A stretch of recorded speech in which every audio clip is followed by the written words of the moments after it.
the last chapter is joy. In this chapter, three things happen. Boaz gets free, Boaz gets ready, Boaz gets married. First of all, Boaz gets free. So please now come to Ruth chapter 4, verses 1 to 8. Boaz gets free. Now Boaz went up to the gate and sat down there. And behold, the near kinsman of whom Boaz had spoken came by. So Boaz said, "Come aside, friend. Sit down here." So he came aside and sat down. And he took 10 men of the elders of the city and said, "Sit down here." So they sat down. Then he said to the near kinsman, "Naomi, who has come back from the country of Moab, sold the piece of land which belonged to our brother Elimelech. And I thought to inform you, saying, buy it back in the presence of the inhabitants and the elders of my people. If you will redeem it, redeem it. But if you will not redeem it, then tell me that I may know. For there is no one but you to redeem it, and I am next to you." And he said, "I will redeem it." Then Boaz said, "On the day you buy the field from the hand of Naomi, you must also buy it from Ruth the Moabitess, the wife of the dead, to raise up the name of the dead on his inheritance." And the near kinsman said, "I cannot redeem it for myself, lest I ruin my own inheritance. You redeem my right of redemption for yourself, for I cannot redeem it." Now this was the custom in former times in Israel concerning redeeming and exchanging. To confirm anything, one man took off his sandal and gave it to the other, and this was an attestation in Israel. Therefore the near kinsman said to Boaz, "Buy it for yourself." So he took off his sandal. Well, that raises a question. Why was Boaz in such a hurry? It's harvest time after all. There's all this tremendous amount of work to do for all the threshing and all the winnowing, all the beating out of the corn and throwing it into the air, and all these workers to organize. Why is he in such a hurry? What would be your answer to that? What's your theory? Well, the answer is quite straightforward, actually.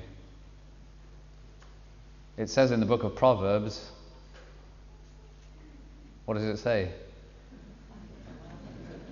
Who can find a virtuous wife?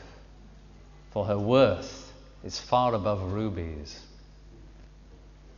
And Ruth was a virtuous woman. And he's increasingly in love with her. And he really cannot wait.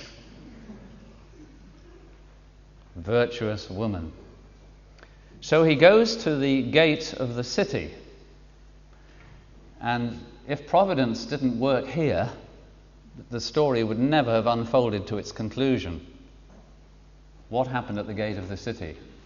I'd like you to remember there were several gates, but there was one principal gate. And that gate would be particularly large and particularly shady, and that's where the city council would sit down, and that's often where it was like a sort of minor law court as well. That's the principal gate of the city, and he sits down there and waits. And wonder of wonders, ladies and gentlemen, guess who comes by? This nearest relative. Why do you think he chose to come to town on that day?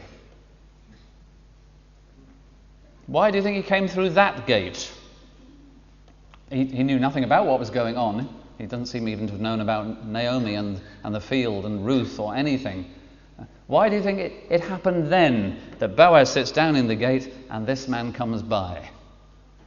I remember reading in a Spurgeon sermon. Spurgeon, by the way, was a preacher in the 19th century in England, in London, a Reformed and Baptist preacher. He said he had a massive problem. He doesn't tell us in the sermon what it was, and we're left guessing. But he said there was only one man in the whole of London who could give him the answer. But this man could not be found. And Spurgeon was left with this massive problem.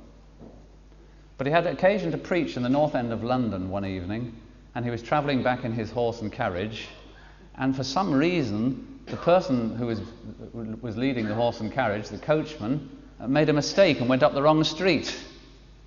And Spurgeon banged on the window and said, "You're going up the wrong street, you're going up the wrong street." But he soon stopped banging. Do you know why? Because walking down the street was the very man who had the answer to his problem. And Spurgeon says in his sermon, coincidences. It's a fine word for boys to play with. There are no coincidences. There's no such thing as Lady Luck. Have you ever heard of Lady Luck? She never existed. But there is Providence.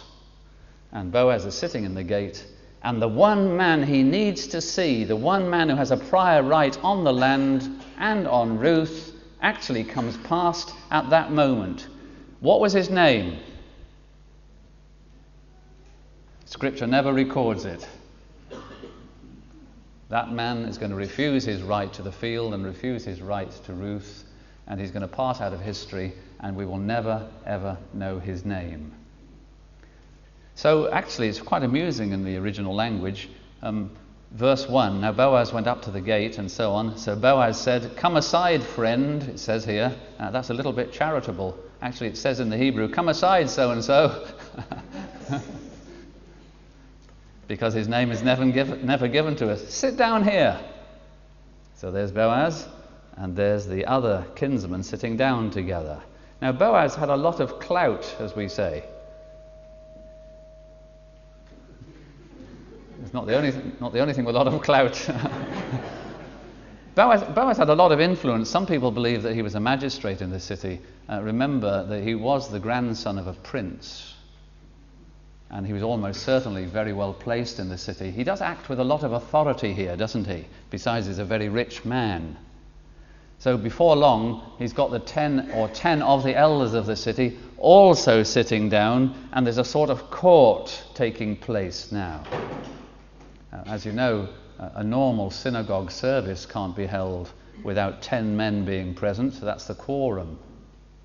And here he's got 10 elders of the city sitting down, because something legal is going to take place, and it's got to be properly witnessed. So he starts talking to the other person, the nearer relative, about what's been going on.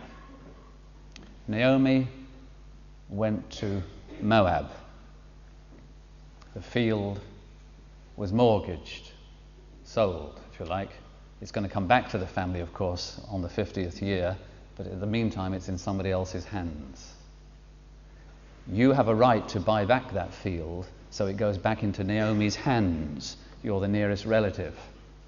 Do you want to buy back that field? Of course, Boaz could have kept the whole thing a secret, couldn't he? We mentioned that point this morning. But he's fair and he's open. So he's found the other nearer relative. He's saying, you have a right to the field. Do you want to redeem it? Do you want to buy it back? And presumably that would have some advantage for this man as well. Well, you can see the answer, can't you? All this is being witnessed now. Verse 4, "Buy it back in the presence of the inhabitants and the elders of my people. If you will redeem it, redeem it. But if you will not redeem it, then tell me that I may know. For there is no one but you to redeem it, and I am next after you." And he said, "I will redeem it." Now, Boaz is quite a clever lad. He doesn't declare all his colours at once. There's something he hasn't said yet, and he's going to say it now. But I think his heart must have dropped a little bit already anyway, don't you? When this other man says he's going to redeem the field, because he knows that with the field goes Ruth, for all sorts of reasons that we won't get into too much tonight. Then Boaz said, "On the day you buy the field from the hand of Naomi, you must also buy it from Ruth, the Moabitess, the wife of the dead, to raise up the name of the dead on his inheritance. For the scholars present here, we don't really know what's going on here. That wasn't really required by the law of God, but it may have been required by local law at that time, or it may have been a stipulation that Naomi herself had made. But whichever way it was, if you bought back the field, you had to marry Ruth and raise up through Ruth at least one son for the dead Mahlon, so that his name and family didn't disappear forever and ever and ever, and so that his name and family could be written in the record books. The man is keen for the land, but he's not keen to have Ruth. Why? Verse 6. And I'd like you to know, ladies and gentlemen and young people, that providence even works in a person's decisions and even in their preferences. He wants the land, but he doesn't want the wife that goes with the land. So providence is even at work in his preferences. He gives a reason. It's there in verse 6. I cannot redeem it for myself, lest I ruin my own inheritance. There is a Chaldee, an Aramaic version of the Old Testament, that tells us that this man was already married, and he didn't want an additional wife. Perhaps he wasn't sure he'd have many children, and he didn't want to ruin the fact that his own name would continue, because it would be Mahlon's family that would continue if they only had one child. Maybe that was the reason. We don't know the reason, but he thinks that if he marries Ruth, it will spoil everything for his own family. So he says no. How do you think Boaz felt? We'll come back to that point in a minute. But if you're in love with somebody, and most fellas don't really know when they are, because men are brain damaged. But if you set your heart on somebody, and that you know that somebody else could pip you to the post, and then they don't, you must have wonderful emotions at that moment. So the right of having the field, the land, and the right of having Ruth is fairly, openly, legitimately, legally, publicly, honourably handed over now to Boaz. And the poor fellow who's gone away now, he's lost a good bargain, hasn't he? But Boaz is very, very thankful that the way is clear for him. Of course, if you buy a house in the United Kingdom, I don't know how your practices work in South Africa. If you buy a house in the United Kingdom, you have to go through a conveyance. For some reason, solicitors spend weeks and weeks and weeks drawing up these documents, even though sometimes the two solicitors are working in the same office. And then there's a lot of money to pay, and there's a lot of legalities and searches and all sorts of things that go on. It's a real business. That society that we're talking about here wasn't like that. Land is handed over by a public ceremony, which is properly, legally witnessed. That's why the 10 elders are there, and that's why the city inhabitants are listening in. You would have done the same. If you see 2 people sitting there and 10 other people sitting in a semicircle, you're wondering what's going on, and you would have done the same. You would have stood there as well to listen in what was happening. And so everybody knows that there's a legal conveyance of this land and Ruth over to Boaz. And a covenant has a covenant sign. And in this society, you renounce, you give up your right to walk on that land or to set your foot on that land. And you hand over your right to walk on that land and to set foot on that land by taking off your sandal and symbolically handing it over to the other fellow. I assume he gives it back, otherwise you go limping home. And all that is happening out in the open. There's a confirmation now, a public confirmation, that it's all been handed over to Boaz, that it's all been done legally, that nobody has cheated anybody. It's all fair, it's all open, and it's done. And Boaz has come by the field, and legally he may now marry Ruth. Ladies and gentlemen, there's a science called exegesis. Exegesis is discovering the intended meaning of the text. This requires a number of skills, but you don't enter into the true meaning of the text unless you also enter into the emotion of the text. And that is something which is often forgotten in Bible interpretation. Have you ever been in a situation and you wonder, humanly speaking, how it will turn out? And you know that a tremendous amount depends on this. There's all the emotion of the unexpected, the suspense, the wonderment, your heart's beating a little faster. Sometimes you're perplexed, sometimes you go a little bit giddy. You're wondering how things will turn out. And then it turns out well. And you have a completely different set of emotions. We should try to enter into that a little bit as we read this sort of story and try and enter into what really Boaz was going through at this time. I remember being in conflict when we were in Switzerland. Our church entered into conflict with our association over a doctrinal matter. I knew that if the association had its way, I would be removed as the pastor from the church, and all hope of ever establishing a Reformed Baptist church in the French-speaking world would be gone. I also knew that most of the Christians in the church were so young in their faith that they wouldn't be able to understand the issues. I also knew that the representatives of the said association were coming to visit us and coming to a church meeting.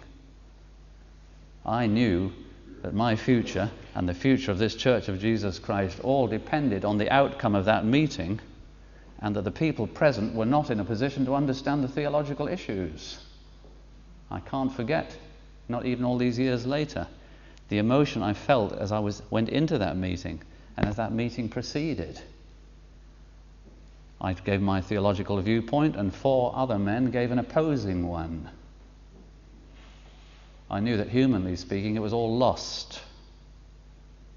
But you know what happened? One of those men then told a lie. And because of the information which our members already had, they knew it was a lie. And you know what happened next? Amazingly, another man told a lie. And because of the information our members had, they knew it was a lie. They didn't understand the theological issues, but they understood a lie. Was that God's providence? Something as wicked as that? And do you know what happened after that? The meeting ended, and they stood outside the church entrance interviewing each person as they came out, trying to get them to sack me. And they thought, that's not fair play. And so everything worked out. I had my job, and the church was able to continue without the influence of these people, and the whole situation was rescued. And I can't forget the emotion that I felt at that moment either. Have you been through something like that? Where so much depends on so little, and you just wonder, humanly speaking, what will happen? Your whole future is at stake, and then suddenly it's all right. That's how Boaz felt. And if you can feel that, you're entering into something of the spirit of Ruth. So Boaz gets free to marry Ruth. Now then, Boaz gets ready. Look with me now at verses 9 to 12.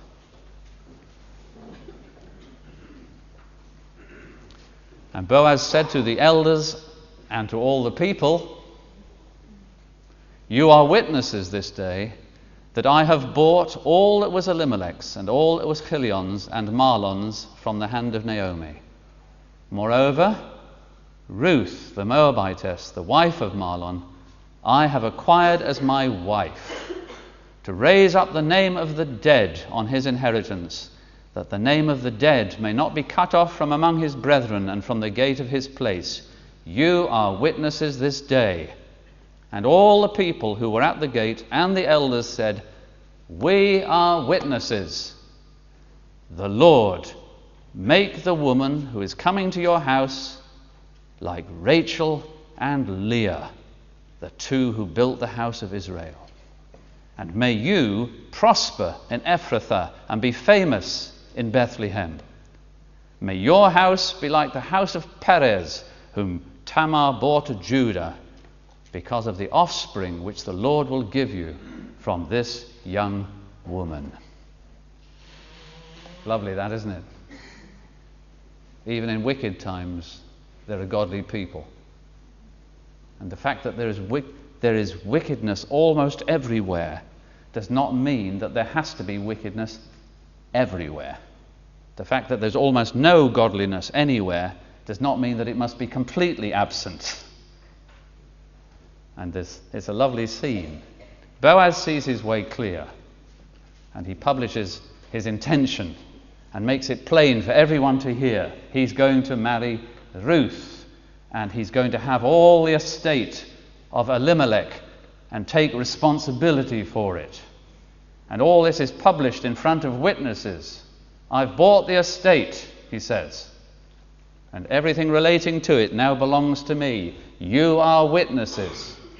And this widow I've purchased to be my wife. What do you think of that, ladies? I used to have a dog in the days when we required a dog license. The dog license was £7 a year. But I found out that a marriage license was £5.50 for life.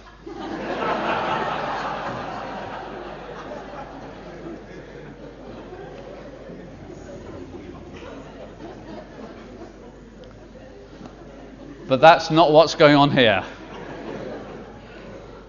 It's simply because of the laws and customs of the time that he's now going to raise up, at least the first child will be raised up in Mahlon's name, and Ruth will be his wife, and the property of Elimelech will be bought from whoever's got it at the moment, and it will be legally his before the Jubilee comes round.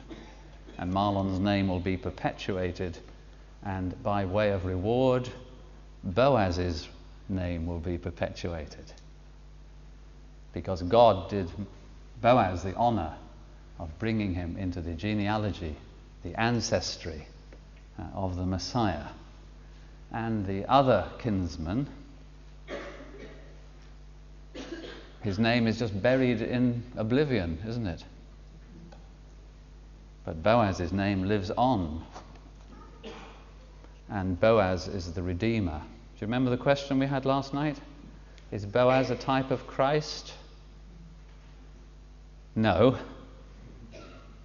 But he is a picture in some respects of Christ. Boaz had compassion. That triggers off, doesn't it? Another compassion. Boaz redeemed at vast expense. Doesn't that trigger off some thoughts in your mind? Someone who had compassion and redeemed at vast expense. Boaz purchased a person. Somebody else purchased millions of people at vast expense. Ruth was poor and despised, but made a queen almost. These millions of people were poor and despised and lost, but they entered into wonderful riches. He became poor to buy them, but he was rewarded for what he had done. There are a lot of similarities, and I won't grumble with you if you start using Boaz as an illustration of Christ, even though I don't believe he's a type. Boaz gets ready. So he makes a public declaration of his marriage. And I love it. He's a rich fella. He's a toff. But he's not ashamed of poor Ruth, the Moabitess. So not only the elders, but all the city know. And isn't it lovely what happens from verses 11 onwards? Did you notice that? All this prayer. These weren't just sort of good wishes thrown into the sky, I believe. I believe that these were genuine prayers which were expressed by the people as they saw that this marriage was going to take place. Look at verse 11. They pray for Ruth. The Lord make the woman who is coming to your house like Rachel and Leah, the two who built the house of Israel. Here's a question, because we should always ask questions about the Word of God. Why didn't they say, the Lord make the woman who is coming to your house like Sarah and Rebekah?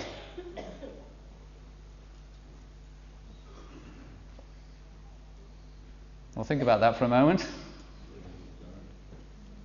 Well, they didn't have many children, did they, between them? And some of those weren't in the covenant. But Rachel and Leah, yeah? Yeah, Rachel and Leah, between them, they bore the 12 sons of Israel, the 12 sons of Jacob. And basically what they're saying, may Ruth be as flourishing as that. And then they pray for Boaz. Verse 11, the end of the verse. May you prosper in Ephrathah and be famous in Bethlehem. So may you be blessed by God. And then they pray for the family. May your house be like the house of Perez, whom Tamar bore to Judah, because of the offspring which the Lord will give you from this young woman. Probably you don't know much about Perez, but Perez actually was the ancestor of most of the people in Bethlehem, of which there was a considerable number. And basically they're praying that Boaz and Ruth will have a very large number of people in their clan, and it's all surrounded by prayer. Now, young people, if you decide to get married in a register office, your marriage is a real marriage, isn't it? But I would have thought that Christian people, somewhere along the line, even if they do that, would want, at the moment of their coming together, to be surrounded with prayer.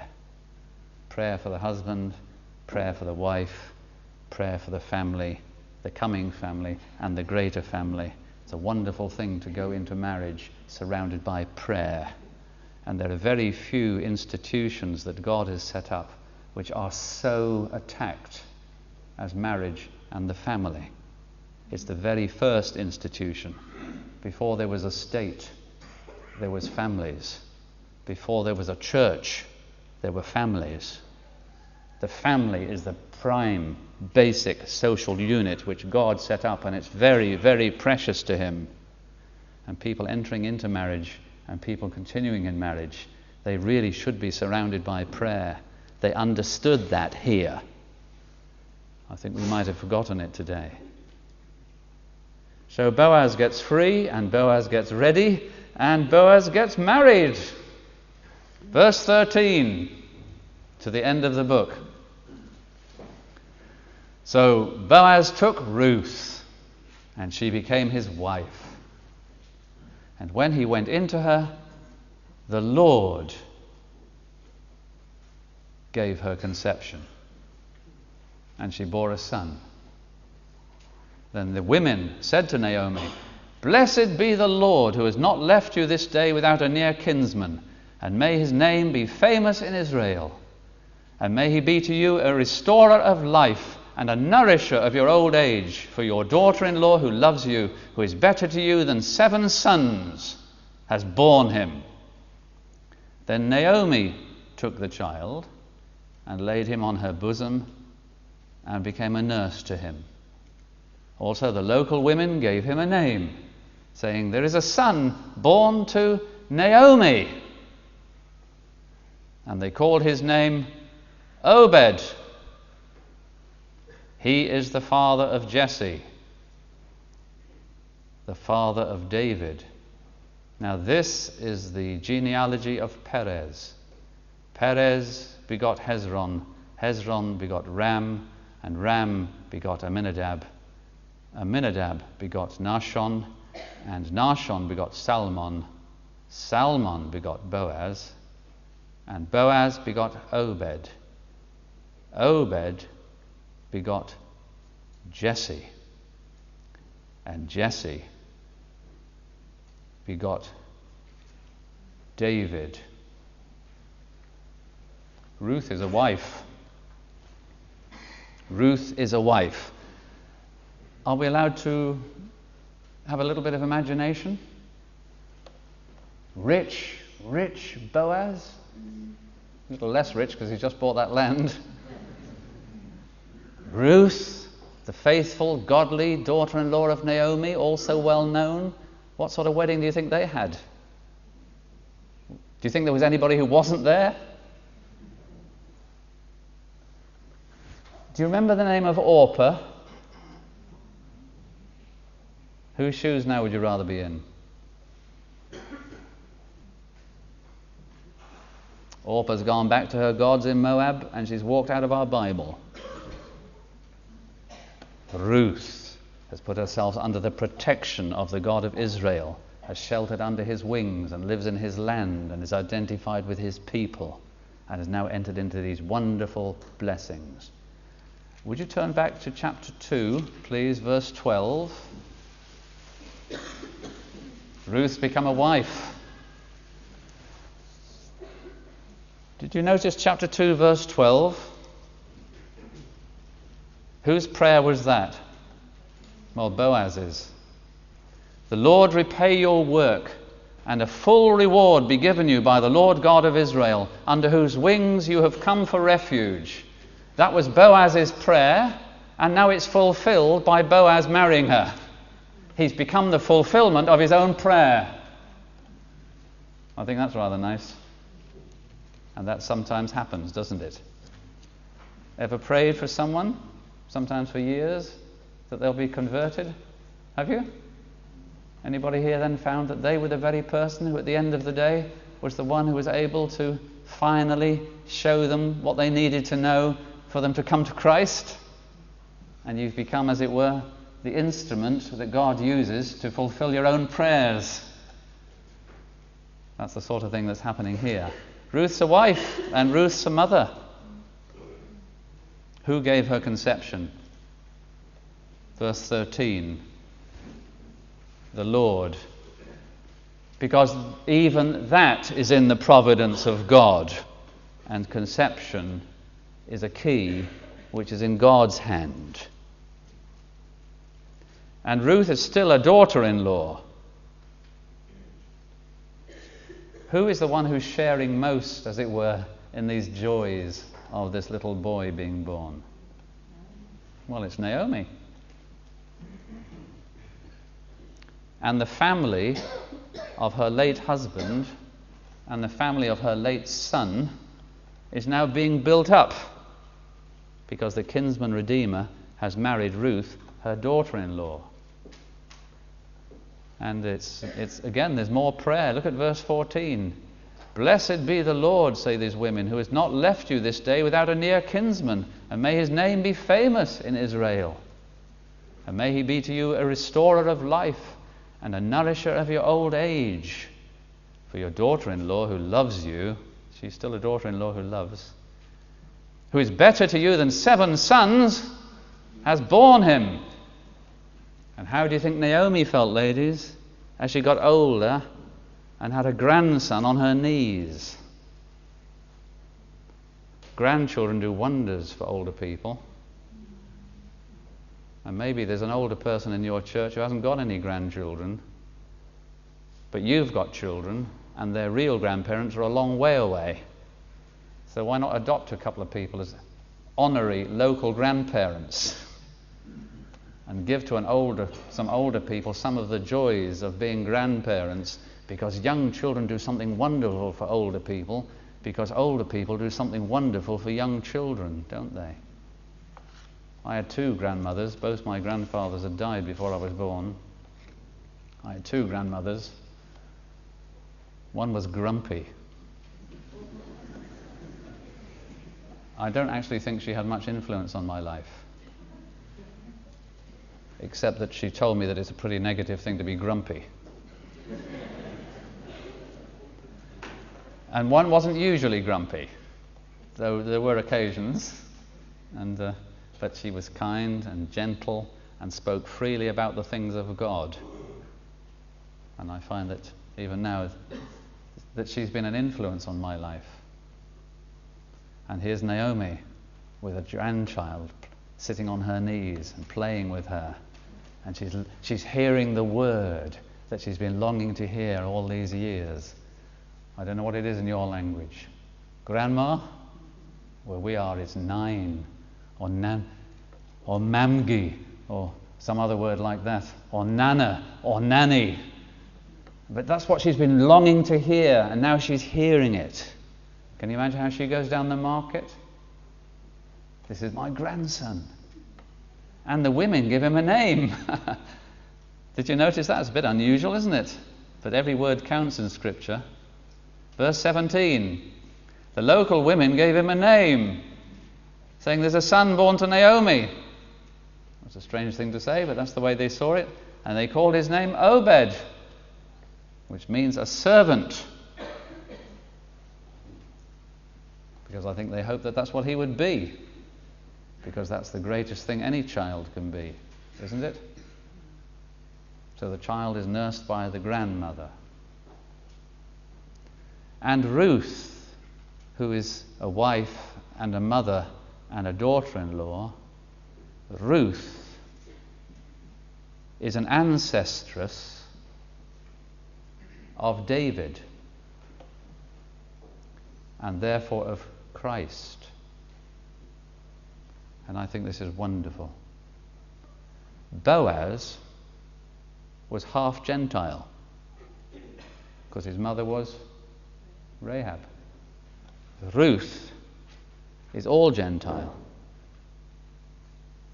In David, there is Gentile blood. He who is the king of Israel. This is the King of the Jews, it said on the cross. And some of the blood, ladies and gentlemen, that flowed down on the cross was Gentile blood. It was Ruth, Rahab, and others who were in the genealogy. At last the world will end, won't it? And we shall all stand before the judgment seat of Christ. And in her resurrected body, how do you think Ruth is going to feel? When she sees the Lord of glory, who is still a man, knowing that he, after the flesh, is her descendant. Do you think she's going to have any regrets? Giving up Moab? Gleaning? Being poor? When through all eternity she gazes on the God-man, the man God, who actually, humanly speaking, has come from her womb and from the wombs of her descendants. And I think Ruth is actually going to admire the providence of God throughout eternity. She's going to say things like this: if Elimelech had not made his mistake, he would never have come to Moab. But that was a stepping stone in my experience, that his family did come to Moab. And if my husband, Elimelech's son, hadn't died, I wouldn't have gone back to Judah with Naomi. So that tragedy was also a stepping stone in my life. And then she's going to say, and then I went out into the fields to glean, but if I hadn't gone to that particular field, I would never have met Boaz. And that was a stepping stone also in my life and experience. And then my mother-in-law, Naomi, took an initiative so that at last I placed myself under the covering and protection of Boaz. But if she hadn't taken that initiative, I wouldn't be where I am. And if the kinsman hadn't walked past Boaz in the gate on that particular day, nothing would have happened. And her experience will be the experience of every believer. We will look back at all the details of our life and we will see that our life has been like growing on stepping stones across a river. And some of the stepping stones are wobbly. Some of the stepping stones are slippery. Some of the stepping stones don't seem to be well placed. Some of the stepping stones are rough and jagged. But these are the stepping stones by which God has led us. And even our mistakes and the mistakes of others are part of the pathway which at last will have led us to heaven. When I was 14, I became fed up with Christians. I didn't want to go to church the next Sunday, so I thought I'd go and see my grandmother. Why did I decide to go and see my grandmother when I had other people I could go and see? When Sunday came, and Sunday afternoon came, and I still hadn't been to church, I felt very restless in my heart. Would I have felt restless like that if I hadn't had Christian parents who were praying for me? I only knew one church in the district, but it had a liberal minister. But I knew that church, so why did I go to that church that particular Sunday, although I didn't want anything to do with Christians? And the liberal minister led the service, but he didn't preach. Why didn't he preach that Sunday? Why was it a man who was telling us how he was saved from alcoholism and crime and the most corrupt life imaginable, who instead of having a sermon gave a long testimony? Why were those all the details? And why did he speak in such a way that I thought he knew all about me? So that I came out of the church a Christian young man. Me, who a few days beforehand had said I didn't want anything to do with Christians. And we can look through our life at all the little details and all the things that we're still ashamed of. And we see even now, partly, how they fitted together and have brought us to where we are. And when we get to heaven, we'll see the picture perfectly. And we will say, oh, the depth of the riches, both of the wisdom and knowledge of God. How unsearchable are his judgments, and his ways are past finding out. For who has known the mind of the Lord? Or who has become his counselor? Or who has first given to him, and it shall be repaid to him? For of him, and through him, and to him are all things, to whom be glory forever. Amen. Will you please turn to hymn 44, but we're not going to sing it just yet.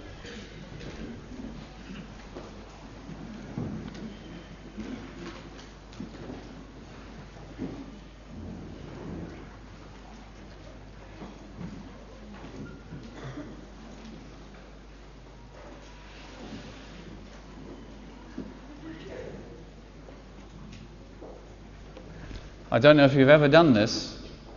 I don't know if you've ever read a hymn together before you sing it all the way through. Have you ever done that? Well, let's do it now. Would you like to read out loud with me hymn 44? And when we've read the whole hymn, then we'll sing it. Because I want you to see that providence and grace and providence weave together in a way so that at last you can't distinguish them. Would you read it with me? 44. 'Twas fixed in God's eternal mind, when his dear sons should mercy find. From everlasting he decreed, when every good should be received. Determined was the manner how eternal favours he'd bestow. Yes, he decreed the very place where he would show triumphant grace. Also the means were fixed upon, through which his sovereign love should run. So time and place and means and mode were all determined by our God. Vast were the settlements of grace on millions of the human race, and every favour richly given flows from the high decree of heaven. In every mercy full and free, a sovereign God I wish to see how grace, free grace, has reigned in every blessing he ordained. Yes, dearest Lord, 'tis my desire thy wise appointments to admire, and trace the footsteps of my God through every path in Zion's road. Now let's sing it.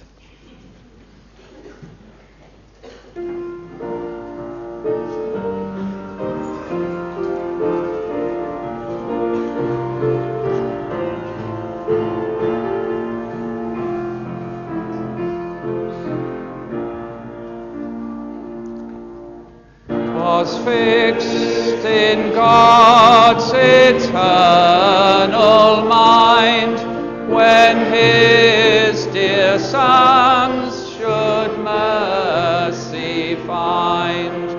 From everlasting he decreed, when every good should be received. Determined was the manner how eternal favors he'd bestow. Yes, he decreed the very place where he would show triumphant grace. Also the means were fixed upon, through which his sovereign love should run. So time and place and means and mode were all determined